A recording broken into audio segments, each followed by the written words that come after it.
tell me right now what they do.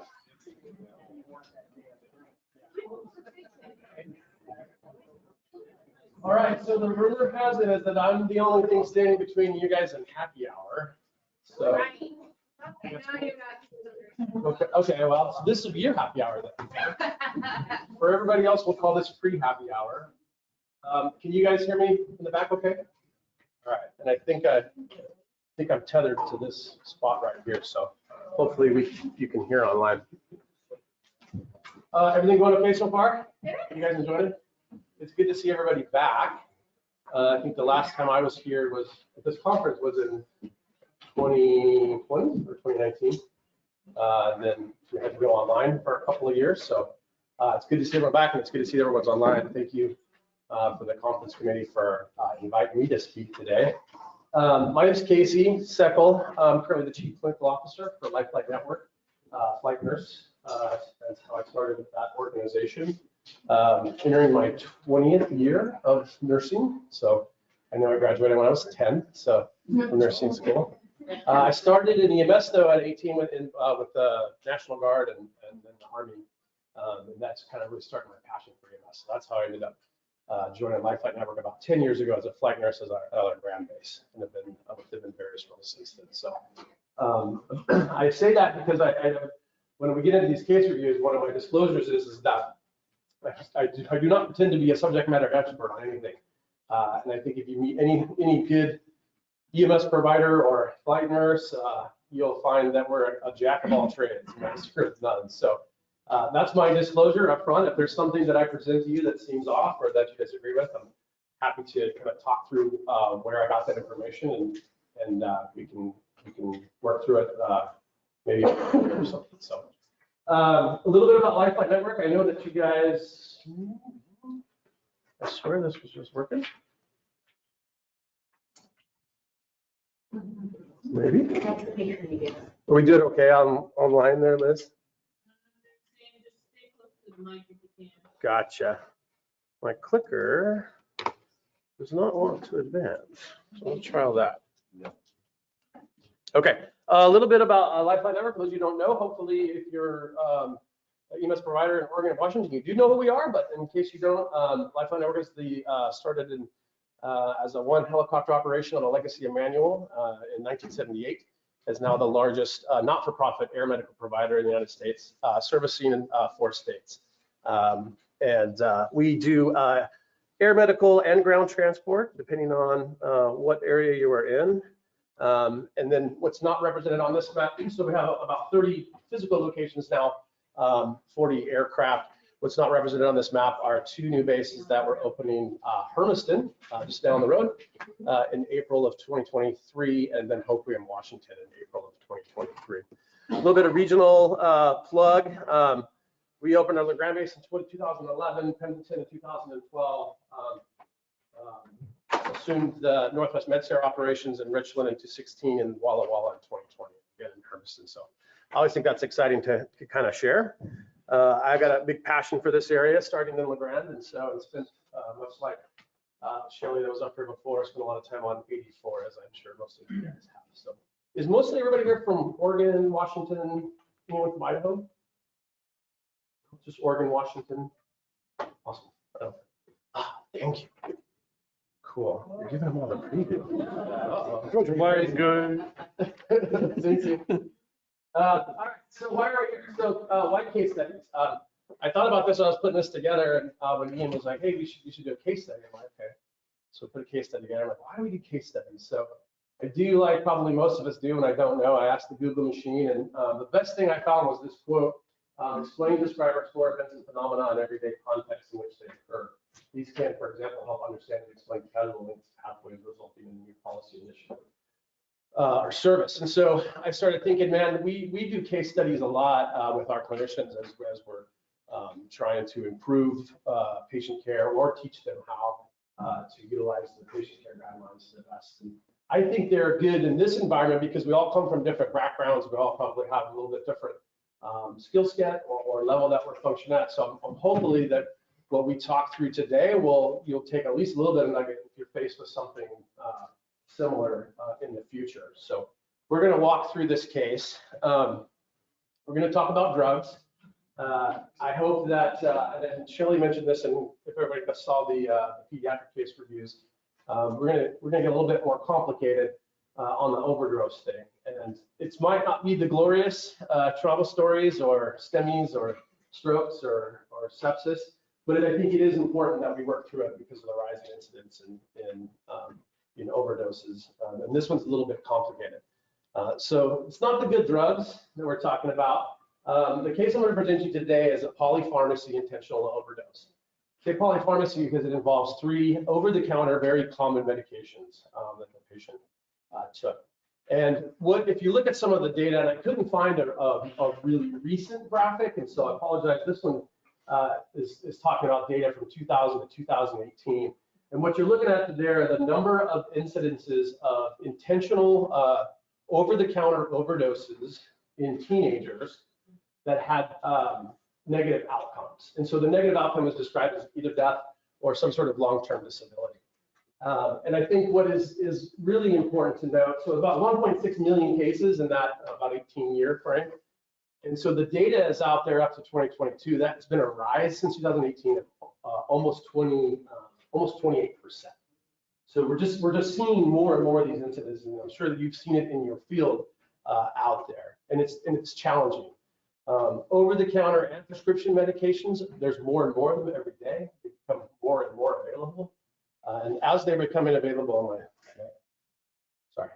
and as they become more available, they're becoming available in different concoctions. So you may have a medication that's got multiple different base medications in it, and that's where it gets challenging for us. So all right, here's the case that we're going to talk about today. 17-year-old female found altered by her parent.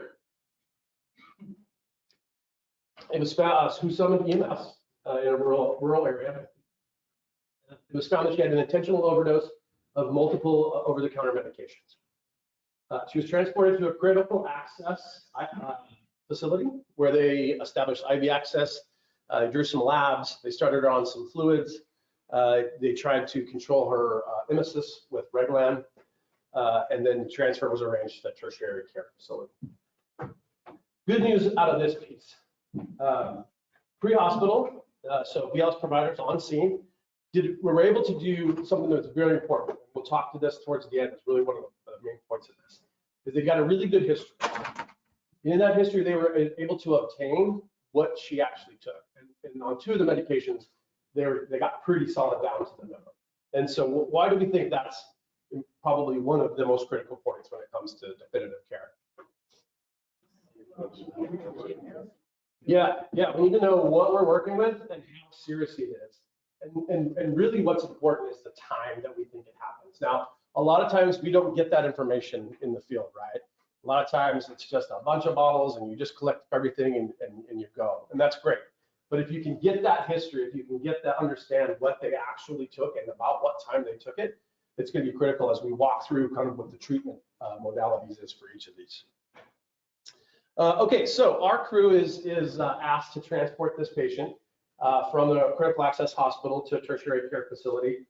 So upon their arrival, she's 2.5 hours post-ingestion.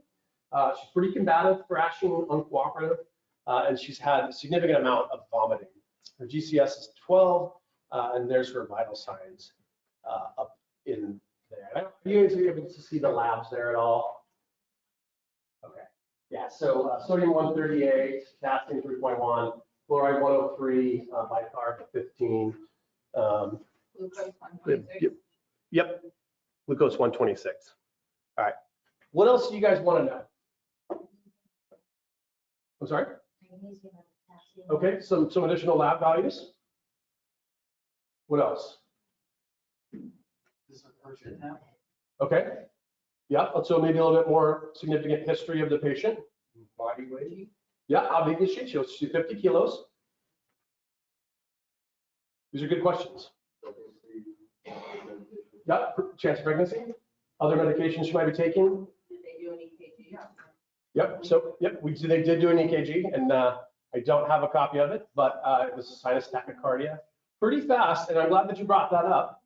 because we're going to talk through why that's important. So all great questions. Better than me, I want to know what's the number to poison control? Why didn't I study harder in pharmacology? Why didn't I go be an accountant like my mom asked me to do? But you guys are thinking right. Yeah, right. This is more fun. You guys are thinking the right way. So luckily we're in a case study, so we can pause for a second and go through and review each one of the medications that she took. So, and we'll walk through that here in a few. And obviously, you know, in the moment, especially on the field, you're not able to do that. And it's not easy for us to remember necessarily, you know, what are each of the challenges for each one of these various over-the-counter medications.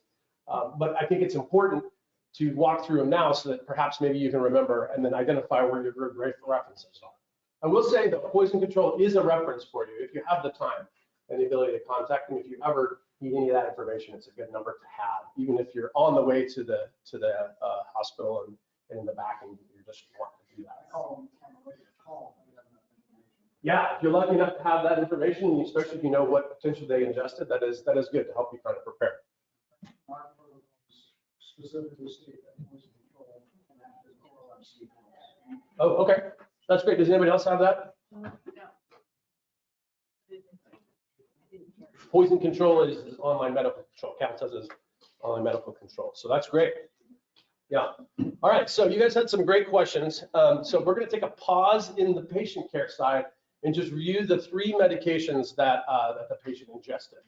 So Tylenol or acetaminophen, aspirin, and pseudoephedrine.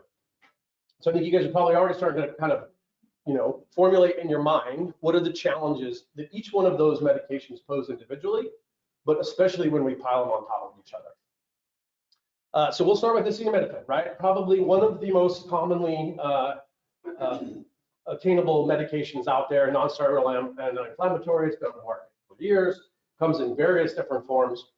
It's metabolized in the liver.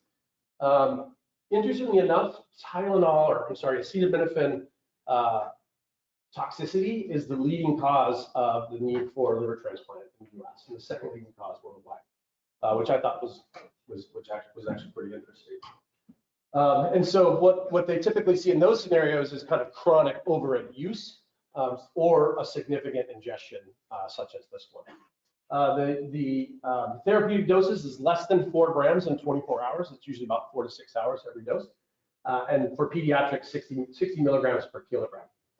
Toxicity at 130 milligrams per kilogram. Our patient's 50 kilograms. She ingested 7.7 grams. I'm sorry, that was the aspirin. That was 35 tablets. 35 tablets of 50. Yeah, 35 tablets of 50. We'll get to the aspirin here. So do we think that she's at risk for acetaminophen toxicity? Yeah, that's tough. That's tough. Right. So another challenge with acetaminophen, and are you okay on the online volume? Yeah, they just said if people ask questions, can you repeat? For sure. Yeah. Okay, so another challenge with acetaminophen, no symptoms generally in the beginning. Obviously, they were able to found her, so we were able to know, but if you're thinking about differential diagnoses, you may not see symptoms early on. You may see some emesis, about 18 to 72 hours. You might get some right upper quadrant pain and hypotension, and then that's 3 to 4 day is where you start to see the significant liver dysfunction, kidney dysfunction, and then metabolic acidosis, which is a big risk that we're going to talk through here in a little bit. Primary treatment for acetaminophen toxicity, activated charcoal. I put the 2 asterisks in there. How many of you have activated charcoal in your patient care guidelines? How many of you have been successful at administering activated charcoal? Okay. Yeah, give them a straw. Okay, but generally they're, you know, in this case, she's combative. Generally your patients in overdose, they're combative, non-compliant. It's charcoal. They don't want to drink it. You know, you try it in ER, sometimes we just try to mix it with Sprite. It's just, it doesn't go down, certainly doesn't go down in the dose and it's fast enough as you want it. The action behind the charcoal obviously is to bind the medication and flush through the system. So I'll talk through that is the primary treatment for most of these, provided the patient is able to follow commands and maintain, you know, their airway. But The next line of treatment, and certainly probably the most definitive one, is acetylcysteine, which also kind of gives that liver protection if it's administered within the first 8 hours.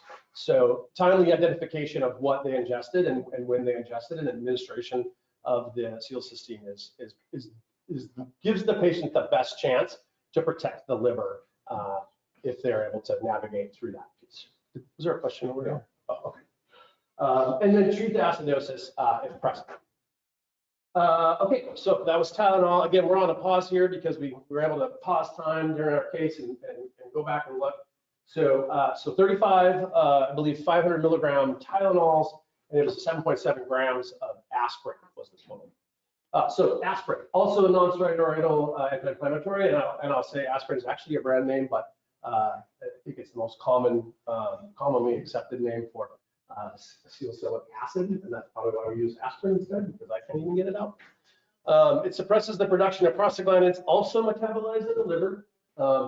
Doses, therapeutic doses less than 2.4 grams in a 24-hour period for adults, and then less than 90 milligrams per kilogram in pediatrics. So 7.7 grams was ingested. Are we concerned for toxicity?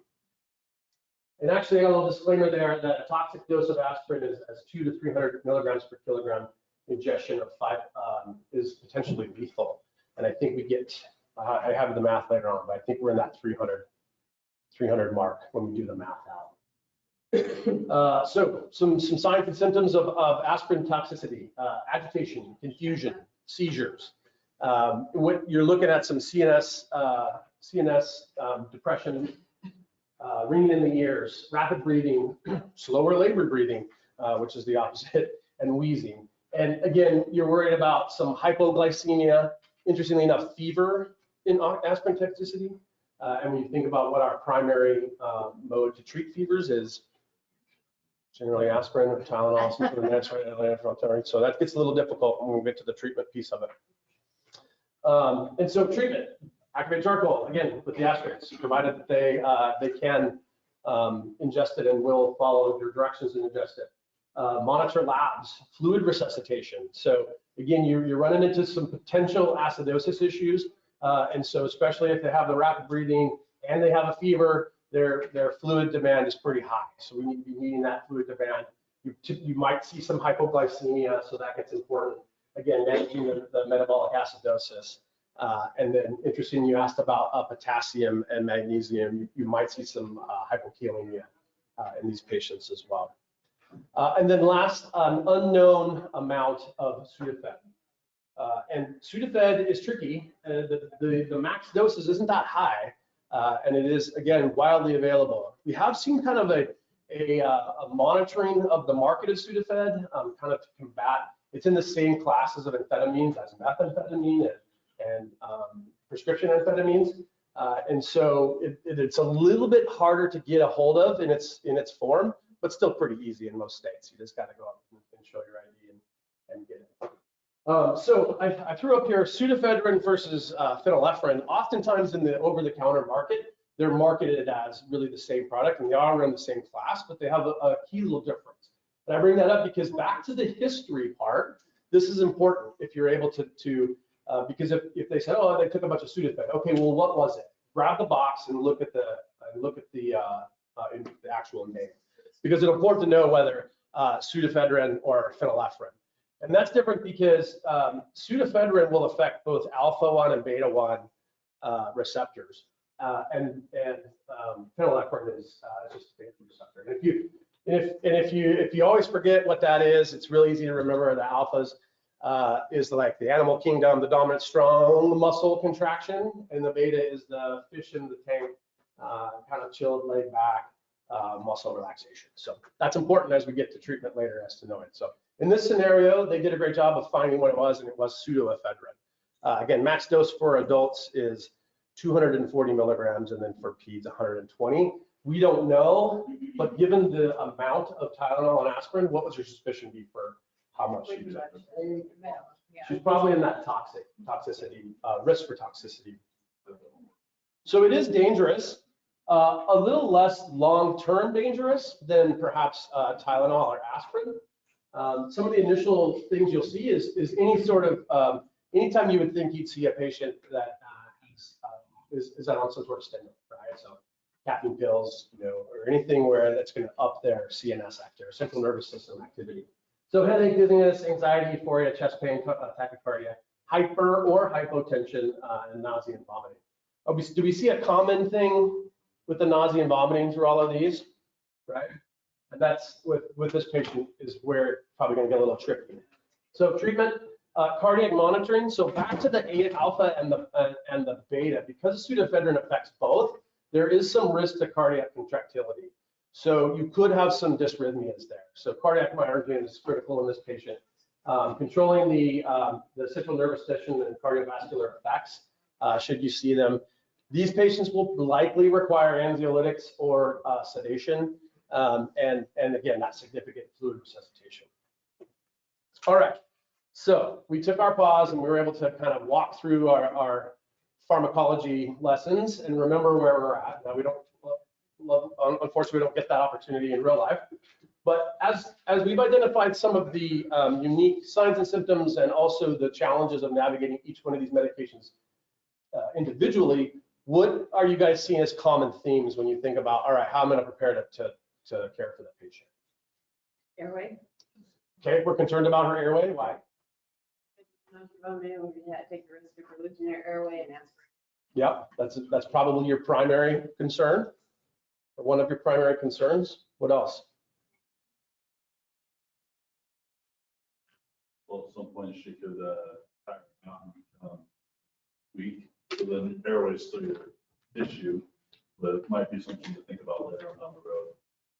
Yeah, we've got kind of some competing medications going on in there, right? So we're worried about maybe too much of an agitated state, or we're worried about too much of a sedation state.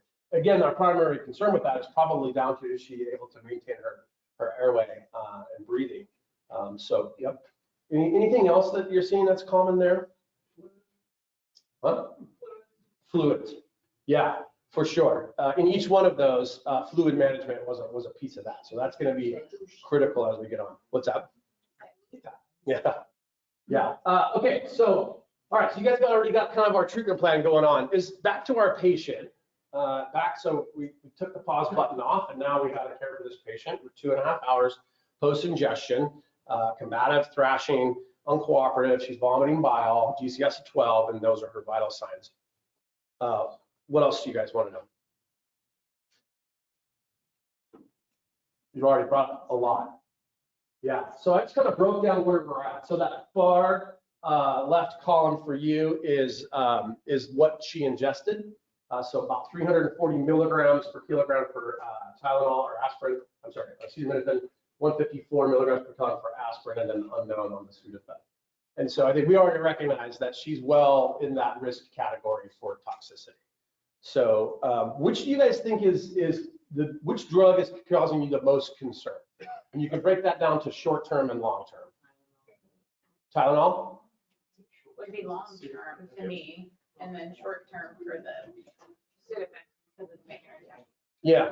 Well, it's going to do both. It's going to do the alpha and it's going to do both. So you're going to have to deal with cardiac issues as well as breathing issues. Yeah.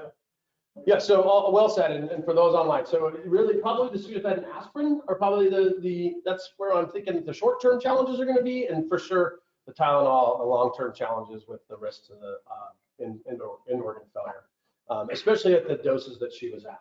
And so we think about why is that important in this moment, because it may, when you're thinking about, because I'm asking you to think about polypharm. So in this scenario, we have the 3 medications we know, but you might be faced with a situation that could be, a myriad of other medications that are out there on the market, to include, prescription and recreational. And so it's good to just kind of pause and think, okay, you're not going to be able to navigate every one of those things all at once, but let's think about what's the most riskiest right now, and then what is what's probably going to have the long-term impact, and that will help you kind of prioritize what your treatment modalities might be. But we did miss one key priority. It's the first one that we always miss because we're really bad taking care of ourselves. Yeah, crew safety, all right. In this scenario, the crew is about to load into a helicopter and fly, 45 minutes with the patient. She's combative. Pilots don't like combative patients, so that's difficult. So in this scenario, we probably wouldn't necessarily want to go right to intubating this patient, right? If we're worried about acidosis, we want her compensatory mechanisms to stay in there and start kicking along. But now we're faced with a challenge because truly our first priority should be on the safety of ourselves, right? So we have to kind of think about, all right, if we make this decision, it has to happen and able to safely transport her. But now we got to talk through what we're going to do when we start taking over her vital signs for her. So you guys did a great job identifying airway protection. Vomiting is probably another one concern. What would you guys give her for emesis, antiemetic? I Okay. can't give anything. You wouldn't give anything? Why not? I can't. Oh, you can't? Okay, okay. That's not a bad idea. You got an alcohol spot. That's not a bad idea. Yeah, so I heard when we talked about the cardiac contractility, when you think about any concerns with Zofran or Phenergan. Zofran can cause the. Yeah, QT interval, yeah. And so I think what the challenge is there is that, especially in somebody that's on Sudafed, their heart's flipping on pretty fast. You're not going to really be able to measure that. So that's why I think the critical access facility chose Reglan if they had it. But it is a challenge that you got to go through. Okay, so intubate to not to intubate. Again, a lot of this comes back to the safety, or the decision to do this came back to to be able to safely transport this patient. Yeah. Sorry, I just wanted to go back to that real quick for the antiemetic, what about Benadryl? Because then it would help kind of sedate her a little bit. You wouldn't have to worry about the heart rate and you'd stop the antiemetic. Yeah, so she said an antiemetic, what about Benadryl? Because perhaps it might bring you some sedation. Yeah, I mean, if your guidelines allow that, I can't think of a reason why you wouldn't try that. That's, And then could it be like kind of like soft restraints. Yep. Yeah, so on the ground side, that probably would get you, depending on how agitated she was. You could also throw in some sedation there, ketamine, and we're going to talk that piece if you have that ability in your guidelines and your service. But in this scenario, and we'll walk through kind of what the crew did and as they were trying to think through that piece.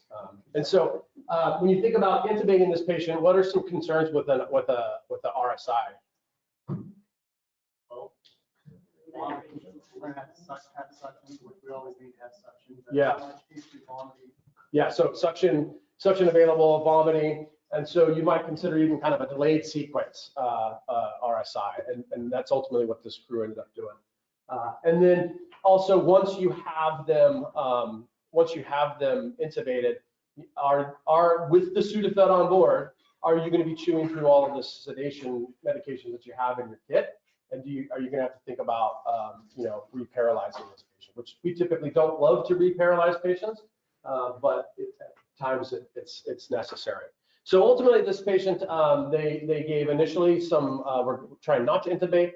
They gave initially some lorazepam, which she responded a little bit to, ketamine, which she also responded a little bit to, but not enough that she was going to be able to be safe during transport and probably protect her airway.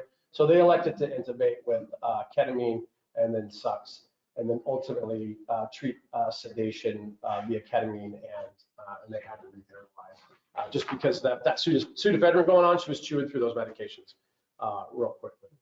Were there any issues with any of the medications?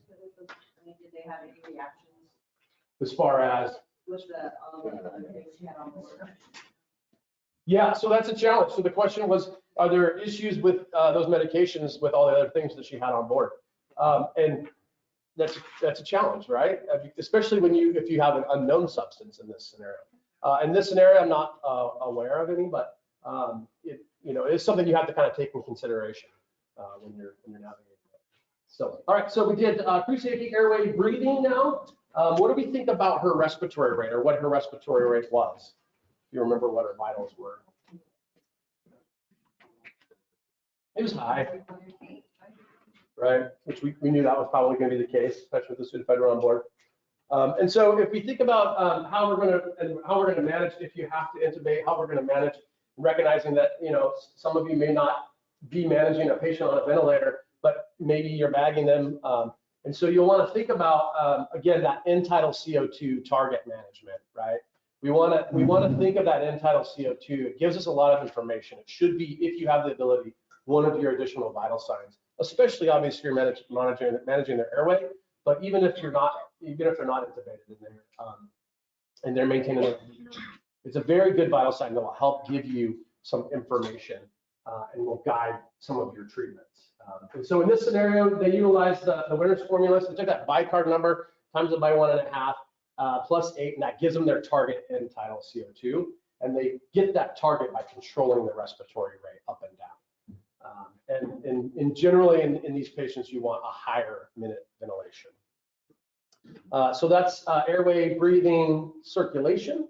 So again, we already noted that obviously the patient's going to be on the cardiac monitor, provided we can do that. We talked about the PR interval a little bit with the concern on the antiemetics side, and then fluid resuscitation, right? And again, you can kind of go off of whatever your guidelines are for that, 20 mils per kilo or a drip. You might be ready to administer vasoactive medications. Again, you've got medications that are counteracting each other, and you don't know at what moment one's going to do what, and then you're administering additional, especially on the sedation side. You worry about, are they maintaining their blood pressure well? So be prepared for that. What do we think about fever control? We would use other than cool air.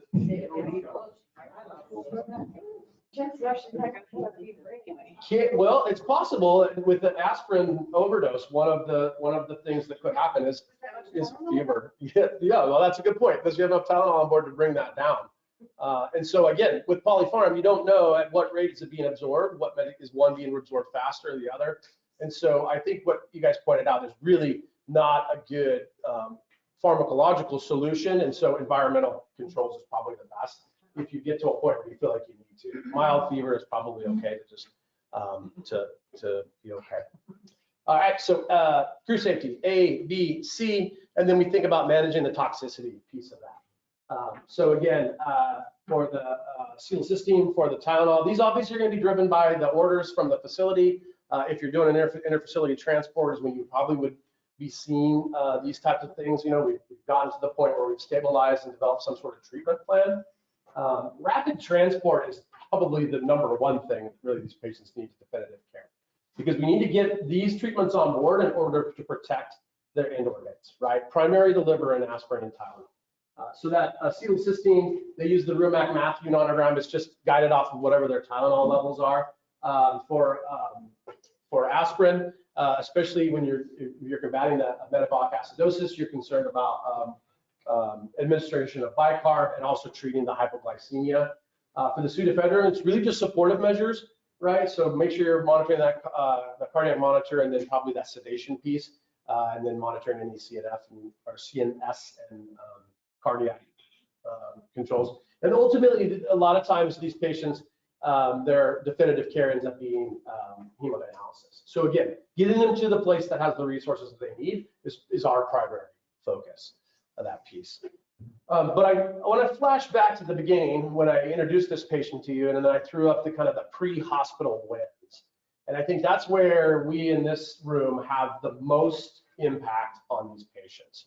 So the takeaways for that piece, if you're thinking about, and this is really any sort of overdose, but especially when we're looking at a polypharm situation, truly the biggest concerns you have is your safety, right? A lot of times in this scenario, it's a difficult socio-emotional challenge, right? So especially if it's intentional, there's typically family involved, there's typically, could be potentially for a dangerous scene.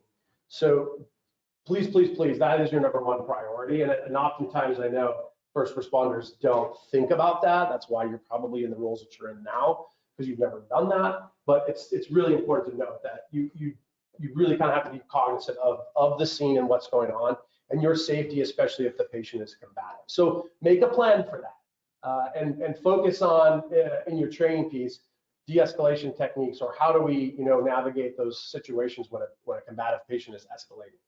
Because these scenarios you can find yourself in pretty quickly. History, knowing what they took and when they took it, getting as much information as you possibly can from the patient, from the bystanders, collecting up any bottles that you see on scene, grabbing, if they have a medical history card or whatever's laying around, even if it's the pills themselves with no bottles, those are easily identifiable now with all the apps and stuff are out there. You can dump those there in the ER and they can just snap a picture of it and figure out what it is. So that's super helpful. And then BLS, those ABCs, right? Are they protecting their airway? And if they're not, or if it looks like they might not, what is your plan to get to the next level of care, right? So whether that's basic airway management, whether that's bagging the patient with a protective airway, what are you going to do to be able to support that? As I said, monitoring end-tidal CO2, if you don't have that capability in your current services, I challenge you to go back to your medical directors and say, hey, what do you think about this? Relatively cheap tools to employ, and it's a vital sign that gives you a lot of information. Early blood glucose, right? So a lot of times these patients are altered and we're going to get a blood glucose on them anyways, but when you show up and you're given the history of intentional overdose, you may skip over that glucose step in your altered mental status algorithm. So just to remember to grab that blood glucose early on and treat the hypoglycemia. Not only could it be one of the initial causes, but it's also a side effect of many of the medications out there. And Shelley talked about that earlier with the metformin. And for longer transports, go ahead and repeat it every half an hour if you have time to knock that up. Consider activated charcoal if your patient care guidelines are allowed. And again, you want to protect that airway. So it's one of those things that if you have it there with you and you can get, and you have a patient that's cooperative and they're able to do that, then do it.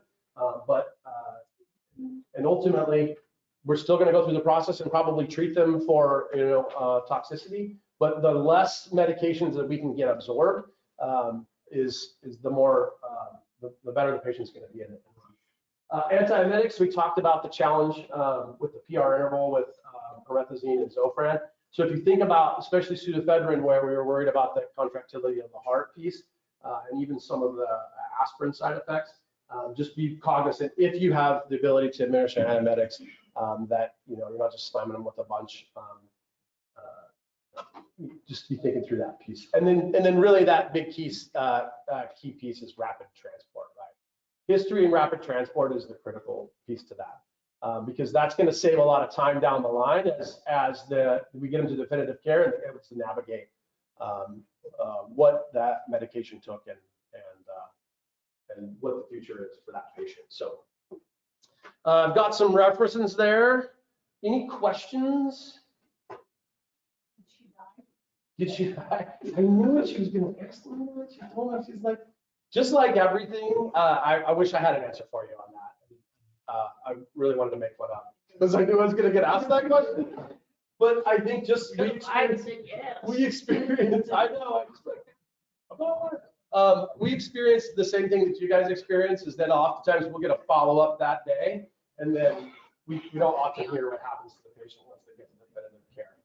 I would say it was probably a really poor prognosis given the amount of medications that she ingested. For sure, probably ended up at a higher tertiary care facility and some hemodynamics to be significant. Yeah. I'm just curious, where is that tertiary care facility that deals with those? I mean, are there hospitals that specialize in? Yeah, so for pediatrics, so in this scenario, it was St. Alphonsus Boise. Any really large intensive care unit can handle most of these patients. This is a 17-year-old, so she probably would qualify for a pediatric specialty hospital if they had one, if you had one in that range. But really, it's intensive care facilities. They have intensivists and that ability. They can generally navigate these patients. They can do in-house hemodynamics, and most of the larger urban facilities can do that. But that's a good question. I apologize. This question was, where would this tertiary facility be? Yeah. So for this area, probably Tri-Cities, Boise, Portland, your closest Spokane. Yeah.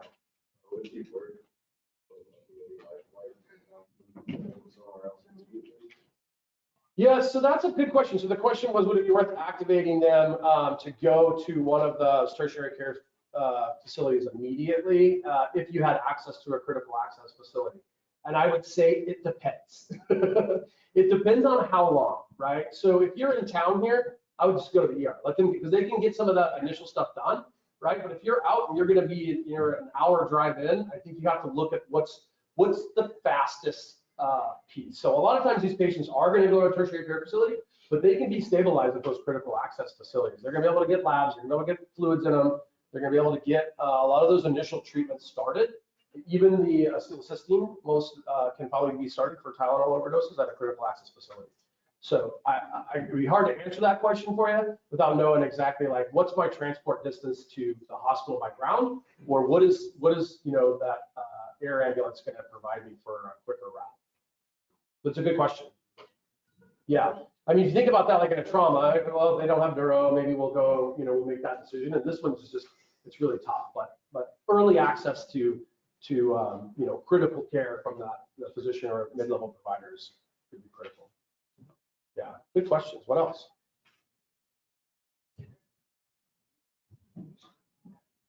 That's it. All right. Yeah.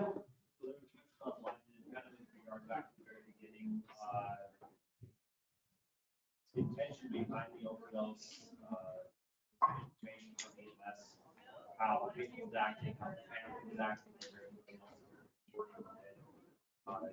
On situation, family helping give more information. Yeah.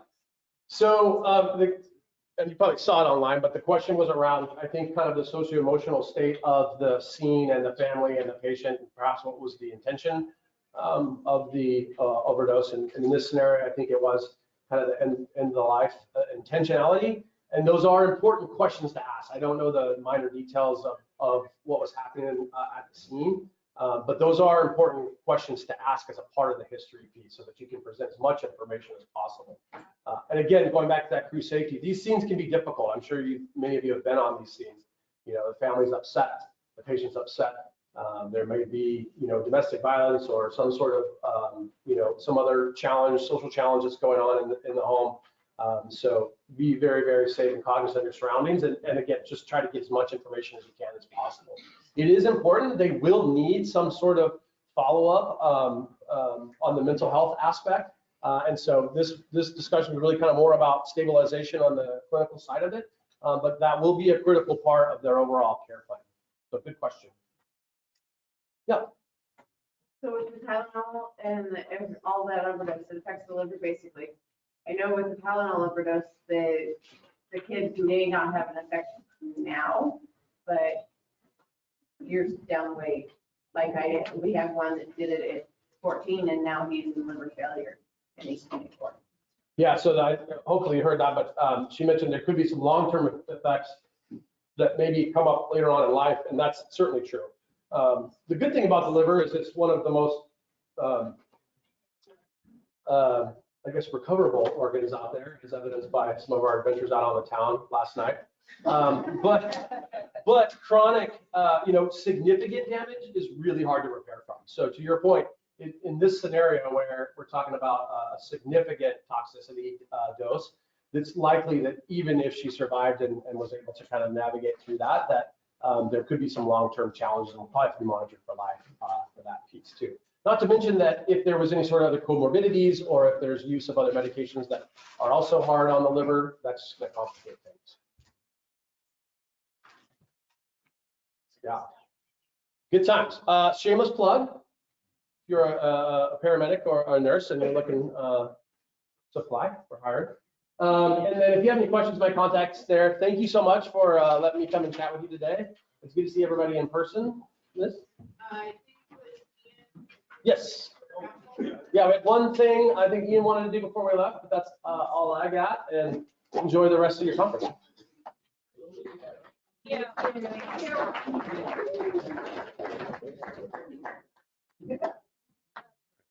Cool.